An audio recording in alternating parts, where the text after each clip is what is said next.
Cab For Cutie have revealed how a Yoko Ono sample, the US election and the gentrification of their native Seattle led to the creation of their recent single Gold Rush. Watch our Song Stories video interview with the band above, taken from their upcoming ninth album Thank You For Today. The band's comeback track had its origins when frontman Ben Gibbard flipped a loop taken from Ono's song Mine Train from her record Fly.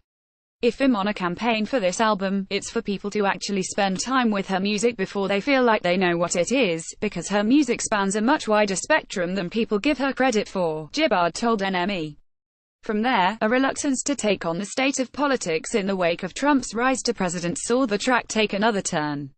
After the election in the States, despite all of my instincts to not write about any of that stuff, I found myself writing about it a little bit, Gibbard continued. None of it made it onto this album, thank you, because a lot of it was terrible, but one of the songs that was lyrically pretty terrible was the song that became Gold Rush.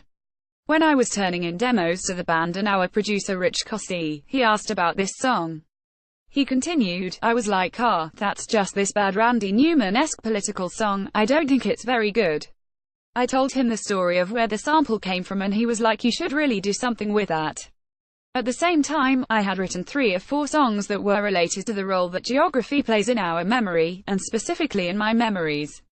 Being a band from Seattle and having lived in Seattle for 20 years, I have seen Seattle change so rapidly over the last 20 years because of the rise of the tech industry, the shifting demographics, the landscape, the skyline, and creative communities and people of color being pushed out. It's becoming a fairly monochromatic city.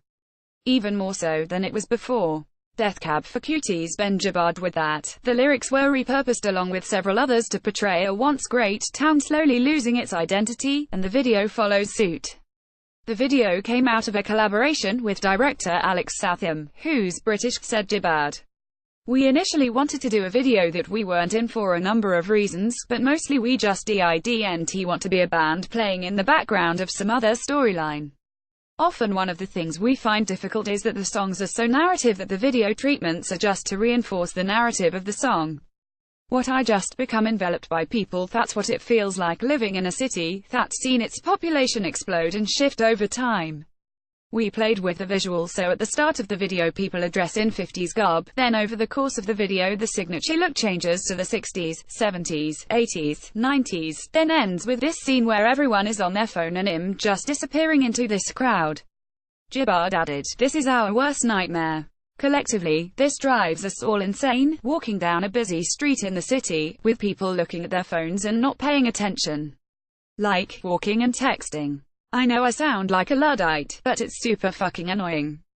Guitarist Dave Deppard joked, it's better than last week in Amsterdam when literally everyone was texting and riding on their bicycles, though. Watch our Song Stories video with the band above. Cab released their new album Thank You For Today on August 19th.